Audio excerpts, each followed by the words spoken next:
क्या हमने उसको मॉडर्नाइज करने का कोई प्रयास किया है? क्या हमने कोई अलग टेक लिया है? तो इसका सीधा जवाब ये है देवांग जी, बिल्कुल नहीं।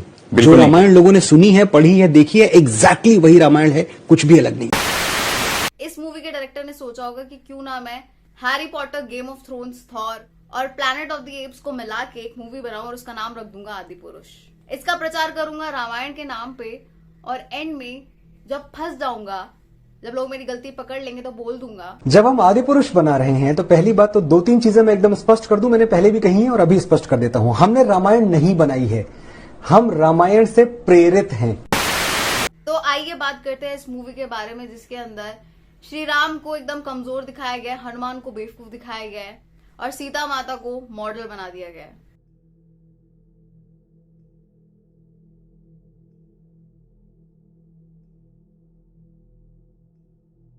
मूवी की शुरुआत होती है एक नरेशन से और उस नरेशन में बता दिया जाता है साफ साफ कि ये राम कथा है। जिस चीज के बारे में इस मूवी के क्रिएटर्स पलट रहे हैं और बोल रहे हैं कि ये रामायण नहीं है, ये तो रामायण से इंस्पायर्ड है। सो ये मूवी स्टार्ट होती है एक नरेशन के साथ और उस नरेशन में ये बताया जाता है कि कैसे राम का जन्म हुआ और वो कैसे बड़े हुए। लेकिन जब राम सीता का विवाह होता है तो उसमें माता सीता ने वनवासी कपड़े पहने होते हैं। ये मुझे कहीं से भी राजकुमारी के कपड़े तो नहीं लग रहे। अगर आपको लग रहे हो तो प्लीज मुझे बताना, शायद मैं ही अंधी हो गई हूँ। सो अब नेक्स्ट सीन आता है जिसके अंदर कैकेयी राजा दशरथ से राम के वनवास की बात करती है, लेकिन इसके अंदर तो कोप भवन दिखाया ही नहीं है। कैकेयी आराम से सज धज के खड़ी हुई है और राजा दशरथ से आकर बोल रही है कि मुझे वचन दो, जबकि एक्चुअल में आप सबको पता क्या हुआ था। कैकेयी कोप भवन में पड़ी हुई थी बहुत टाइम से और उसने काले कपड़े पहने हुए थे और राजा दशरथ उसके पास आए थे पूछने के लिए कि क्या हुआ है। सो ये भी चीज एकदम इनएक्यूरेट है। सो कैकेयी के वचन मांगने के बाद जीसस क्राइस्ट को 14 वर्ष का वनवास मिल जाता है। 1 मिनट, ये आपको कहीं से राम लग रहे हैं? मूंछों वाले राम। इस फिल्म के क्रिएटर ने लगता है गलती से रामायण की जगह बाइबल पढ़ लिया और इसी सेम सीन में ये लोग सीता माँ को दिखाते हैं जिन्होंने अभी भी वनवासी कपड़े पहने हुए हैं। यही पॉइंट था इस फिल्म का जहाँ से मुझे ये फिल्म बिल्कुल भी बर्दाश्त नहीं हो रही थी। इस मूवी की कास्टिंग इतनी बकवास है ना कि जब इसका ट्रेलर निकल के आया था ना तो इन लोगों की शक्लें देख के मेरा ये मूवी देखने का मन नहीं किया था। इसके बाद श्री राम को वनवास मिल जाता है। अब नेक्स्ट सीन आता है जिसके अंदर दिखाया जाता है अलाउद्दीन खिलजी और तो आगे सुनो वो रावण बैठ के तपस्या कर रहा होता है और एकदम से प्रकट होते हैं सदगुरु। ना इनके 3 सर दिखाए, ना इनकी भुजाएं दिखाई हैं, ना ऑथेंटिक क्लोथ्स पहने हुए हैं इन्होंने। ये मॉडर्न डे साधु बाबा नहीं लग रहे तो बताओ क्या लग रहे हैं। चलो यहाँ तक भी बर्दाश्त कर लेते हैं। अब ये मॉडर्न डे ब्रह्म जी रावण को हिरण्यकश्यप का वरदान देते हैं। लगता है डायरेक्टर कंफ्यूज हो गया कि वो रामायण बना रहा है या वो प्रहलाद की कथा सुना रहा है। उसने literally exactly same to same Hiranyakashyap वाला वचन रावण को चीप दिया कि ना तुम दिन में मरोगे, ना रात में मरोगे, ना घर में मरोगे, ना बाहर मरोगे, ना अस्त्र से मरोगे, ना शस्त्र से मरोगे। ये लिटरली हिरण्यकश्यप का वचन है भाई। मूवी का सीन आता है जहाँ पे माता सीता एक गुफा से निकल के बाहर आ रही होती है। अब मुझे कोई बताएगा कि किस रामायण में लिखा है कि राम, लक्ष्मण और सीता गुफा में रह रहे थे? मुझे तो लगता था कि उन्होंने कुटिया बनाई थी जहाँ पे वो रहते थे। इस मूवी की एक एक सीन में 10 गलतियां हैं। अगर मैं सारी गलतियां गिनाने लग जाऊं ना तो मुझे कम से कम 4 घंटे की वीडियो बनानी पड़ेगी। अब सीता माता गुफा से निकल के आती हैं और लक्ष्मण जी को बोलती हैं शेष। हाँ, लक्ष्मण जी शेषनाग का अवतार जरूर थे, लेकिन वो उस जन्म में लक्ष्मण थे, शेष नहीं। उन्हें शेष कोई नहीं बुलाता था। और स्पेशली माता सीता डायरेक्टली शेष। क्या चल रहा है ये? माता सीता और लक्ष्मण जी के बीच दोस्ती दिखा रहे हैं यहाँ पे कि वो सीधा ही जाके शेष बोल रही हैं। और शेष कम नहीं था, यहाँ पे माता सीता राम जी को राघव बुला रही हैं, राघव। और जिन्हें नहीं पता मैं बता दूं, श्री राम के दादाजी का नाम था रघु। श्री राम का नाम नहीं था ये, जो वो उनको उनके दादाजी के नाम से बुला रही हैं, राघव। माता सीता श्री राम को या तो प्रभु बोलती थी या स्वामी बोलती थी। अब इस सीन के अंदर लक्ष्मण जी रेखा बनाते हैं, सत्य रेखा।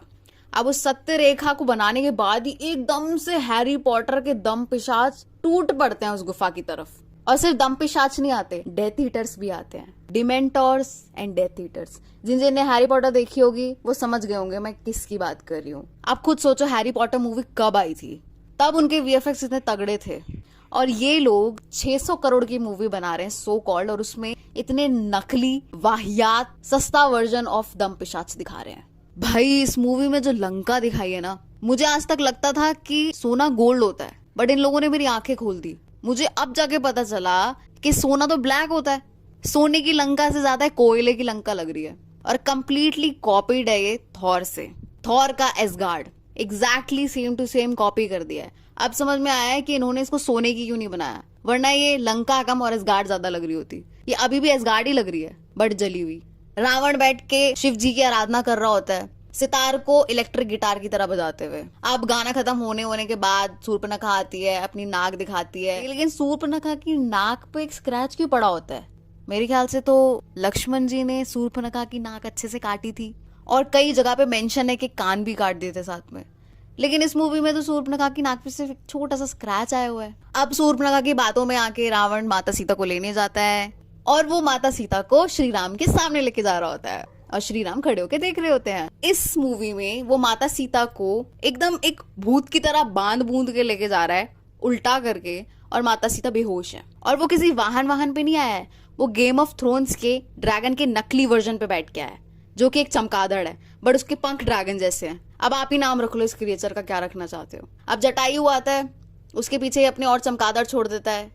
फिर रावण उछल उछल के जटायु की पंख काट देता है, जिसके बाद श्री राम के सामने जटायु गिरता है। आपने लेजेंड ऑफ प्रिंस राम देखी होगी, उसमें जब जटायु गिरता है तो श्री राम उसको कैसे गोदी में बिठाते हैं, उससे बात करते हैं, और जटायु उनको बताता है कि माता सीता को रावण लेके चला गया। लेकिन यहाँ पे श्री राम के सामने ही सब कुछ हो रहा है। वो जटायु के पंख काट रहा है रावण, जटायु श्री राम के आगे गिर गया, आगे उनके मुंह पे कोई इमोशन ही नहीं है, वो बस जटायु को देख रहे हैं, और नेक्स्ट मोमेंट में उसका अंतिम संस्कार करा दिया। रावण अपनी कोयले की सोने की लंका में माता सीता को लेके जाता है, अशोक वाटिका में ले जाके बिठा देता है, जिसके बाद अजीब अजीब से डायलॉग मार रहा होता है, छपरी वाले लिटरली अजीब अजीब सी पिकअप लाइंस मार रहा होता है। और रावण की सेना लिटरली हैरी पॉटर के डेथ ईटर्स उठा के डाले में सस्ता वर्जन। विभीषण को ऐसे दिखा रखा है काले कपड़ों में, वो मदिरा पी रहे हैं। विभीषण कब से मदिरा पीने लग गए? अब बात करते हैं हनुमान जी की। इस मूवी में हनुमान जी को एक कार्टून की तरह दिखाया गया है, जिसमें बिल्कुल भी बुद्धि नहीं है। लिटरली ऐसा दिखाया गया है, वो लिटरली अजीब सी हरकतें कर रहे हैं, अजीब से डायलॉग्स बोल रहे हैं, टपोरी वाली बातें कर रहे हैं, और उनको हनुमान जी को अपने ऊपर भरोसा नहीं है, ऐसा दिखाया उस मूवी में। वो अपने आप को ही डाउट कर रहे हैं कि मैं कर पाऊंगा नहीं कर पाऊंगा, मैं उड़ पाऊंगा नहीं उड़ पाऊंगा। ये क्या है भाई? हनुमान जी को लंका भेजते हैं, उससे पहले उनको मोटिवेशनल स्पीच देनी पड़ती है कि आप उड़ के जा सकते हो, तब वो अपने ऊपर भरोसा करते हैं और उड़ के जाते हैं। And you know what, Ravan क्या कर रहा होता है, वो लिटरली लोहार की तरह तलवारें बना रहा होता है, मुंह पे वो मास्क लगा के। उसके बाद हनुमान जी की पूंछ में आग लगाते हैं, तब वो डायलॉग आपको पता ही होगा जो बहुत फेमस हो रहा है कि तेल भी तेरे बाप का, कपड़ा भी तेरे बाप का, जलेगी भी तेरे बाप की। लाइक सीरियसली किसी रिलीजियस मूवी में ऐसे डायलॉग्स तुम कैसे डाल सकते हो यार? ये अब वो हनुमान जी की पूंछ में आग लगा के हनुमान जी को धक्का मार देते हैं और हनुमान जी नीचे गिर जाते हैं। हर रामायण में यही दिखाया जाता है कि कैसे वो लोग हनुमान जी का पैर तक नहीं हिला पा रहे थे, और यहाँ पे हनुमान जी को धक्का मार के नीचे गिरा दिया, जिसके बाद वो उड़ के उस ऑलरेडी जली हुई लंका को आग लगा देते हैं।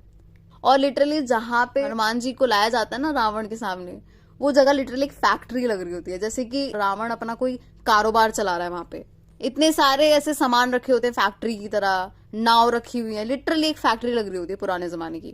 अब धीरे धीरे ये मूवी बढ़ती है, और इस मूवी के अंदर श्री राम अपनी आर्मी बनाते हैं प्लैनेट ऑफ द एप्स के साथ एंड किंग कॉन्ग के साथ भी, जंगल बुक के सेटअप में। अब जब वो समुद्र पार कर रहे होते हैं, तब मैंने एक चीज नोटिस की और दिमाग लगाया। इस पूरी मूवी में ना ही श्री राम का कोई नाम ले रहा है, ना माता सीता का कोई नाम ले रहा है, ना लक्ष्मण का कोई नाम ले रहा है, इनफैक्ट हनुमान जी का भी कोई नाम नहीं ले रहा। श्री राम को राघव, माता सीता को जानकी, लक्ष्मण को शेष और हनुमान जी को बजरंग बुलाया जा रहा है। और श्री राम यहाँ पे माता सीता को जानकी बोल रहे हैं, वो उनको सीते बोलते थे, सीते, जानकी नहीं। इस मूवी में एक एक कैरेक्टर का नाम इस तरीके से ओवर स्मार्टली इसलिए रखा गया ताकि ये जो क्रिएटर्स है ना वो पलट सके। ये मूवी तो इंस्पायर्ड है, और ये देखो कैरेक्टर्स के नाम तो जानकी, राघव, शेष और बजरंग है, ना कि राम, सीता, लक्ष्मण और हनुमान। तो ये रामायण कैसे हुई? तभी इसका नाम रामायण नहीं आदि पुरुष है। अब इंद्रजीत आता है राम लक्ष्मण को वार्न करने, और अपने सपोले छोड़ के चला जाता है। लक्ष्मण जी की लग जाती है और वो बेहोश हो जाते हैं, जिसके बाद ऑब्वियसली उन्हें संजीवनी बूटी की जरूरत होती है। और सब हनुमान जी की तरफ देखते हैं और हनुमान जी घबरा जाते हैं कि क्या मुझे करना पड़ेगा ये काम। उनके एक्सप्रेशन लिटरली ऐसे होते हैं कि क्या मुझे लानी पड़ेगी संजीवनी बूटी। जिसके बाद वो संजीवनी बूटी से लिटरली लक्ष्मण जी को नहला देते हैं। जबकि संजीवनी बूटी इतनी ज्यादा ताकतवर होती है कि वो थोड़े से ही उसके सेवन से इंसान की लाइफ बच सकती है।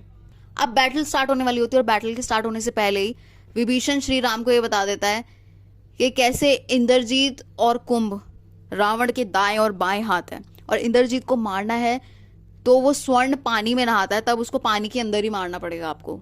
तब वो लोग डेथ ईटर्स बन के रावण की कोयले की लंका में जाते हैं और उस सोने के पानी में कूद के लक्ष्मण जी इंद्रजीत को मार देते हैं। जिसके बाद कुंभकर्ण को उठाया जाता है और होती है हनुमान जी और कुंभकर्ण में बैटल। कुंभकर्ण मर जाता है। उसके मरने के बाद आता है रावण, एकदम ड्रैकुला स्टाइल में आके वो अपने चमगादड़ों को अपने हाथों से इधर उधर घुमाता है और एंड में जब रावण आके श्री राम को अपने शस्त्र से लिटरली मार के उड़ाने वाला होता है, इतनी देर में हनुमान जी आके श्री राम को बचा के ले जाते हैं। अब श्री राम उसकी गर्दन पे तीर चलाते हैं बट वो नहीं मरता क्योंकि ऑब्वियसली वो नाभि पे तीर मारने पर ही मरेगा और इस चीज का एक्सप्लेनेशन पूरी मूवी में कहीं नहीं दिया गया। अब हैरी पॉटर और वोल्डेमॉर्ट की बैटल होती है जिसमें हैरी पॉटर अपना स्पेल बोलता है और वोल्डेमॉर्ट अपना। ओह सॉरी, ओह ये तो आदि पुरुष है। ओह अब इतना सिमिलर बनाओगे दूसरी मूवीज से तो फिर कंफ्यूजन तो होगी ही ना। अब फाइनली श्री राम रावण की नाभि पे तीर मारते हैं और रावण लिटरली मरने में 50 घंटे लगाता है। वो लास्ट का सीन इतना इरिटेटिंग होता है, ऐसा लगता है मर क्यों नहीं रहा। इतना हु हा ये वो फलाना दिखाना करके दिखा देते हैं बट वो मर ही नहीं रहा होता। सो फाइनली रावण हवा में चूरा चूरा होके उड़ जाता है और वो मर जाता है।